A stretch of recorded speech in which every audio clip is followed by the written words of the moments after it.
Hi everyone, kamusta po kayong lahat? Sa magandang araw po sa inyong lahat. Maraming salamat po sa lahat na nagpabook sa atin. Ang mga nag-antay, nagtiyaga. Okay, maraming salamat po. So checking energies tayo about sa person ninyo or sa person ninyo. Alam ko naman kung bakit kayo andito para makibalita sa person ninyo. Okay? So, Lord, bigyan niyo po sila ng magandang reading. Bigyan niyo po sila ng kanilang kapayapaan sa kanilang puso.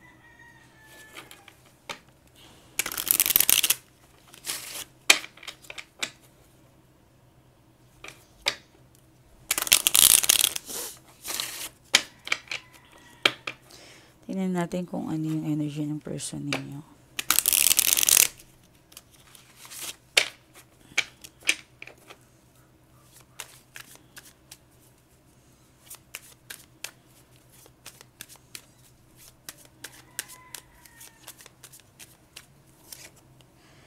King of Pentacles. Wow. So, maring may message, maring meron siyang gustong iparating sa iyo or dala-dala na pinanghahawakan niya. Okay, meron din ako nakikita dito na parang do promise. Okay? Meron siya atang naipangako sa iyo na gagawin or matutuloy na. Maring magkikita kayo.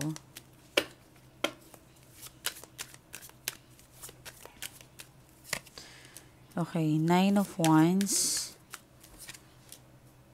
5 of Cups, 4 of Wands. Okay, so High Priestess. Wow, mukhang meron siyang gustong plano sa iyo, no? May nasisense ako baka maggusto kayong i-date or i-travel. Gusto ka rin puntahan, gustong pasyalan, gustong pakita na may something na meron siyang gusto ditong wish fulfillment, kumbaga. Okay, 4 of Wands and High Priestess, plano to or manifestations. Okay, parang gusto kanyang bigyan ng isang bahay or bigyan ng pera, bigyan ng regalo, kung hindi po ito something na malaki. Okay? So, pagbawi ang kanyang energy ngayon. Gusto niyang ayusin kung ano man yung mga nasira na sa inyong mga bagay na. Diba, nasira niya yung tiwala mo. Yan. Nasira niya yung tiwala mo, kung ano yung mga nangyari sa inyo. Maaaring nakaplano siya sa'yo tapos biglang hindi natuloy. Yan. Nagkamali. Ayan, possible mga ganon. So, the Emperor. So, may messages talaga Parang, may nagsisense ako, parang, meron siyang gustong gawin. Take actions talaga yung nakikita ko. Hindi sa pag-aano, pero mukhang may yayaman. Meron kang kilalang tao na mukhang may kaya to yung person mo. Okay? So, maaaring malaking tao ito, yung kadil mo or yung kakilala mo, sino man to, maaaring boss, maaaring may kakayanan, yun. Okay?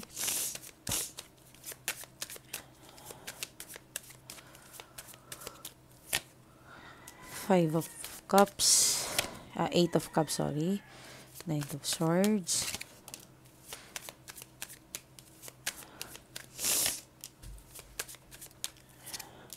okay.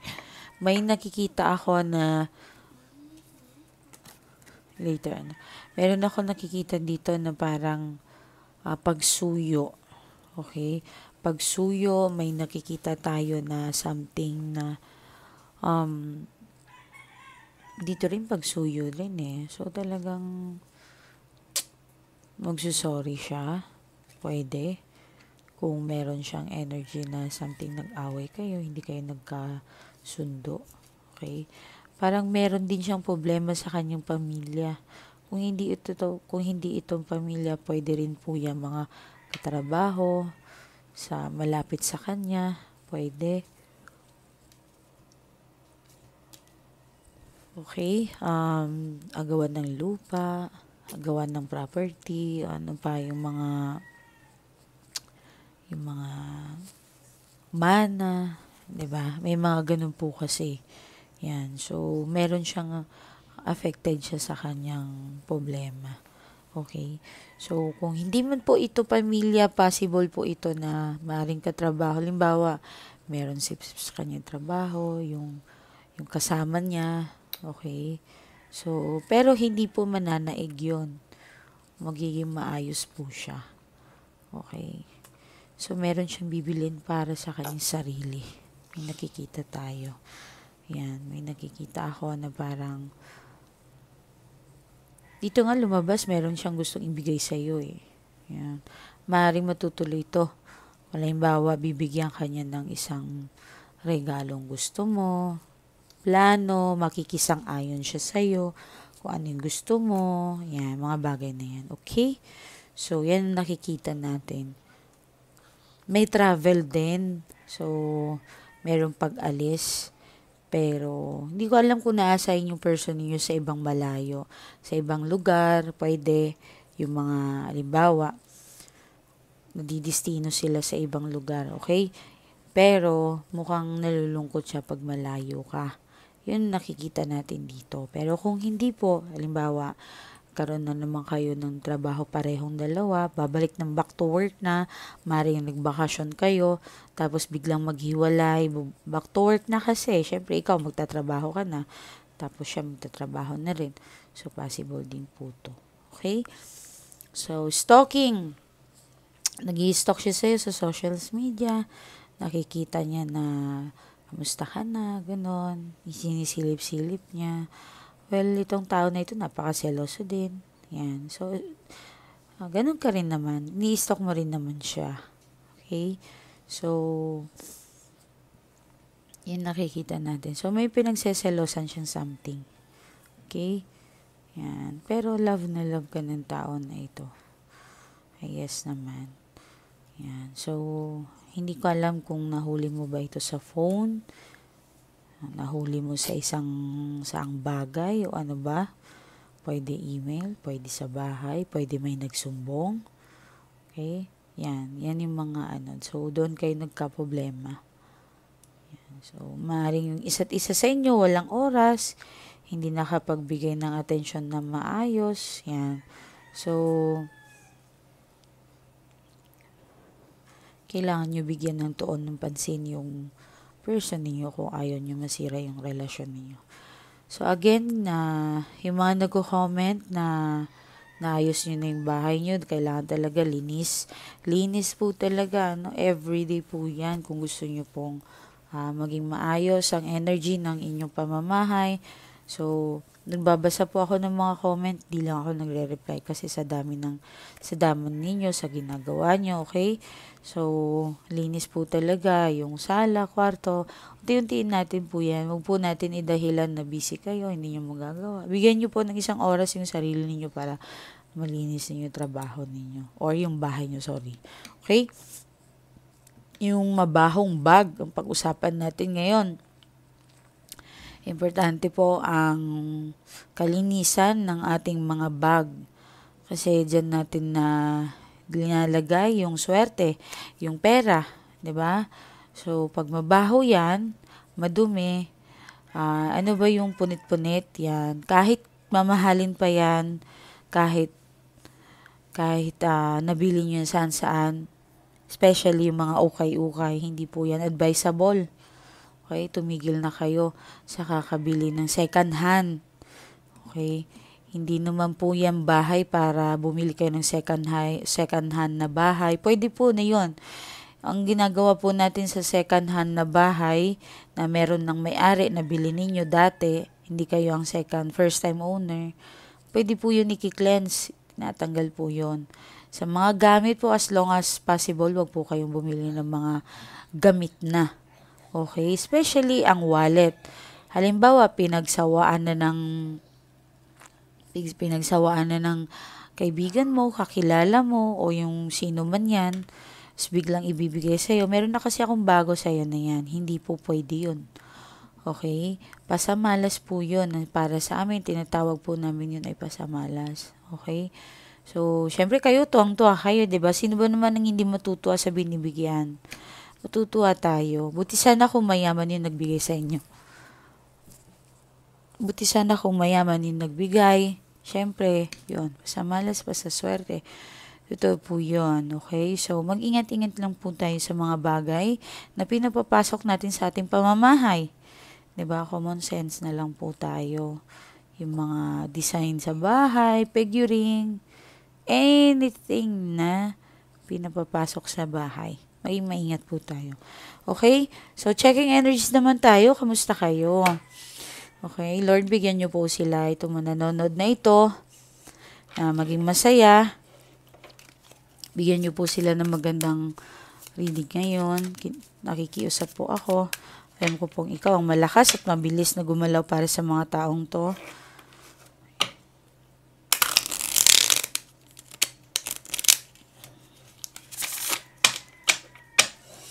Tingnan natin yung energies ninyo.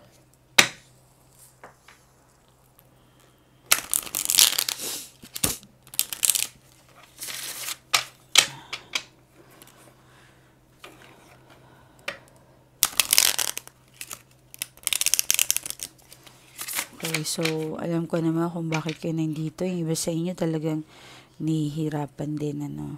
So, kung gusto niyo magpa-reading, ano bang may tutulong ko sa inyo, mag-message lang po kayo.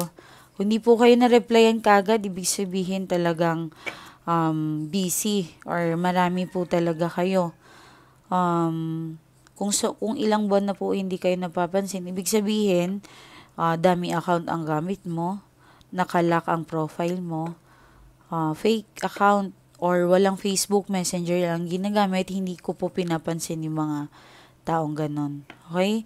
So, yan yung mga bawal sa akin. Bawal po yung mga anime or ano ba yung tawag doon? Mga 3D na edited. Ano ba yun? Mga IA, parang ganon. So, hindi ko po talaga pinapansin yan. Okay? Gusto ko original na Facebook account ninyo. Hindi naman po pwede, ma'am, account po yan ng anak ko. Hindi po pwede yon. Gusto ko yung original na account ninyo. Okay?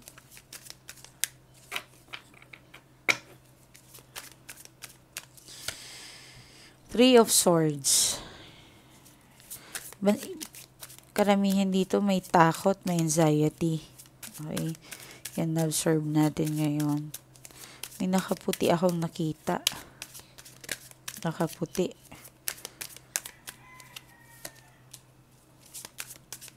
Kala ko naka-uniform ka ba o ano ba to? Tingnan natin.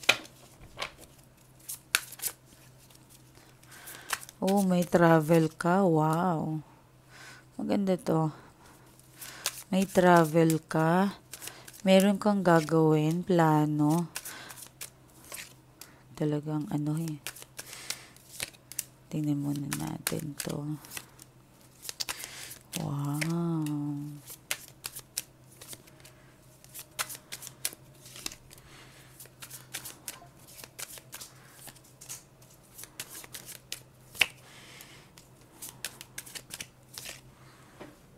Ito.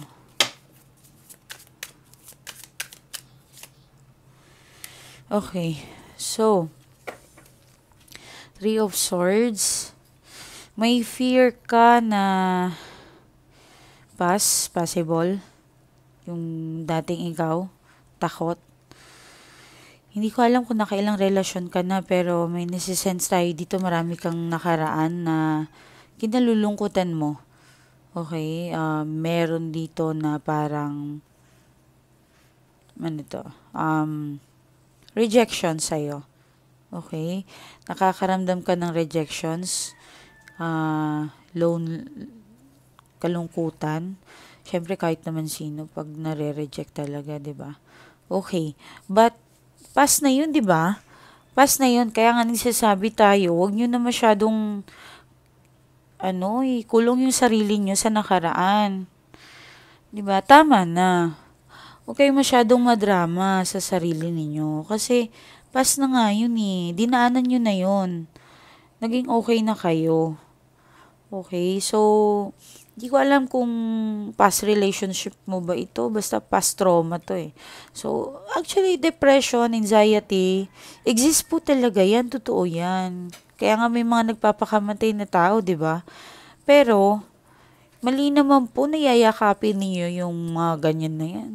Maawa kayo sa sarili niyo. Kung may mga anak kayo, tingnan niyo yung anak ninyo. Mahal kayo ng anak ninyo. 'Di ba? Yan. Tingnan niyo yung mga magulang niyo nagmamahal sa inyo. Kaysa yung yakapin ninyo yung kalungkutan. 'Di ba? Isipin niyo lagi na may taong nagmamahal sa inyo.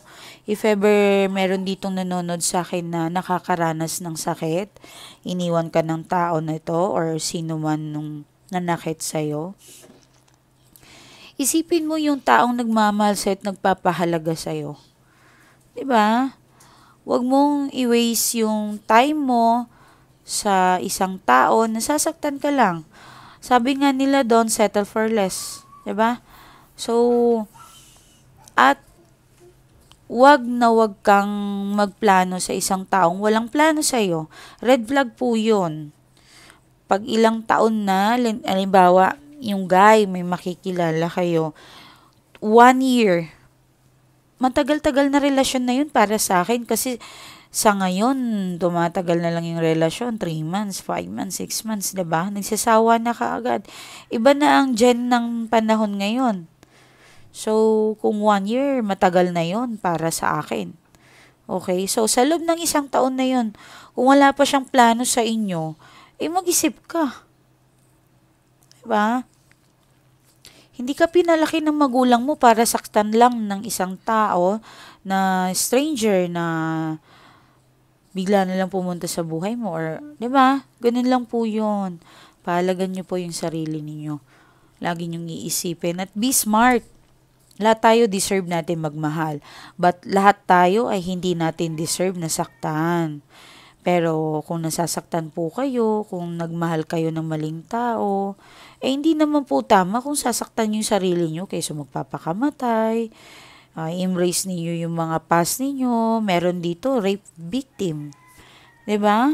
So, ito yung nakakatawa talaga. Totoo lang. Pag sinasabi kong rape victim, talagang may nagme-message sa akin na totoo talaga yung mga nakikita natin. Ma'am, ako po yung nakikita ninyo kasi may ganun po ako in the past. 'Di ba? So, alam kong hindi biro ang pinagdaanan mo dyan. Bilib ako sa'yo. Kasi, natapos na yan eh. Natakasan mo kung sino yung ikaw dati. Yan, look at you, tingnan mo, isa kang matatag na tao. Yan, isa kang magaling. Kung meron kayong anak na, yan, naging isa kang mabuting ina. Diba? Kung meron kayong kinakatakutan na prampas, tama na. Okay? Hindi ko sinasabing, ano yun, wala lang yun, no. No naman, hindi. Ang punto ko doon, wag nyong ikulong yung sarili ninyo sa past. Maawa kayo sa sarili ninyo, paligayahin nyo naman yung sarili ninyo. Okay, let go nyo na. May nag-message sa akin last time na rape victim nga siya. Hindi siya makaalis sa kanyang, hindi siya makagrow. Wala akong nakikitang movement or plano niya. Kasi nakakulong siya sa past niya. Last week yun eh. Kundi ako iniisip niya yung mga nakaraan niya. Yan. So, kung salamat na ako yung naisip niyang kausapin, pero ang mapapayo ko lang sa mga ganyan, I know lahat tayo may kanya-kanyang kwento sa buhay, walang perpekto. Kaya, isa lang ang masasabi ko dyan, piliin nyo maging masaya lagi. 'Di ba sabi nga nila, ang Diyos, hindi tayo ilalagay dyan sa sitwasyon na yan kung hindi mo kakayanin. Kinakaya natin kasi bakit? Nandyan ang Diyos. Nasa likuran natin sila. 'Di ba? yung mga dating, yung mahirap ang buhay, ngayon naging okay na. So, mag-celebrate ka, di ba? Ako minsan talagang, pag meron akong kliyenteng nagiging maayos, nagmumuni-muni ako, nagse-celebrate ako. And cheers! Nagaganon ako sa sarili ko na, isa na namang taong natulungan natin. Yung mga ganun na bagay, di ba? So, ikaw, i-celebrate mo yung sarili mo na kaya mo. Hindi ako sumuko. Ganon. Hindi ako nagpadala sa problema ko. At kung ano man ako ngayon, bukas iba na. I-cleanse ninyo yung sarili ninyo. Lumaya kayo sa kalungkutan na yan. Walang nagmamahal sa inyo, hindi nyo kailangan ng love. 'Di ba? Ito honestly lang, honest speaking lang po to na kung kaya ka nga nandito sa channel ko kasi gusto ko meron kayong matutunan. 'Di ba? Kung meron dito kasi na parang nafi-feel mo rene-reject ka, walang nagmamahal sa iyo. Hindi mo kailangan yung mga tao na 'yan. 'Di ba? 'Di ba? 'Di ba alam mo yung kanta ni Miley? Ni Miley, hindi si Miley Taro Wala akong kanta. Parang ano ba yun? Si Miley Cyrus, yung, paano ba ninda? I can dance with myself. Ano ba yun? Oh, sige nga, tina. Kaya mo? Oh, 'di ba? I can buy myself a flower. Parang ganon. 'Di ba? Kasi ang punto ng kanta na 'yon, kung hindi kaya ng isang tao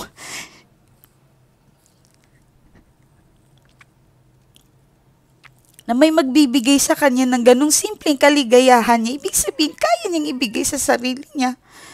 Diba? So, kaya mo yan. Kayang-kaya mo yan. Wala. nadala ako sa reading ngayon kasi meron kayong past anxiety na kalabas dito eh. Basta ko yung mga malulungkot na reading, nararamdaman ko talaga yan. Okay? So, be happy mga mahal ko. Yan. Walang magmamahal sa inyo kundi sarili ninyo. 'Di ba? Yan. And itaas ninyo ang sarili ninyo. Hindi ko sinasabi na magyabang ka. Itaas mo yung sarili mo. Kung walang nagiging kumbaga proud or mataas yung tingin sa iyo, walang nagpaparamdam sa iyo na gaano ka kahalaga. Iangat mo yung sarili mo. 'Yun. Okay? Deserve kong mahalin, deserve kong respetuhin, deserve kong pakitaan ng mga tama ng mga tao sa paligid ko. Kasi mabuti akong tao. Ganon. Okay? So, sana bukas, wag nyo nang saktan yung sarili ninyo. Wag na kayong mag-isip ng mga kung ano-ano. Okay? Mahalin nyo yung sarili ninyo. Yung dati, Shubenda. Nandito pala. Mahalin nyo yung sarili ninyo. 'Di ba? So, huwag kayong maging malungkot. Okay lang yun na umiyak kung ano man yung nararamdaman ninyo. Pero, huwag nyo i-enjoy. Umalis kayo dyan sa mga kalungkutan na yan. Lumabas ka, mag-Starbucks ka, mag-coffee ka, magpumunta ka. Kung mahilig kang mamundok ka. Kung mahilig ka mag-shopping, mag-pamper, magpunta ka sa salon, i-treat mo yung sarili mo. Deserve ko to. Ganon. Okay? Kumain ka sa restaurant na gusto mo, hindi mo naman kailangan na maggumasto talaga eh. I-treat mo lang yung sarili mo, yung parang deserve ko to. Yan. Okay? So, alam ko meron dito alam ko dito, meron ditong, kanina pa. Alam ko dito, merong mga, ano bang tawag? Breadwinner.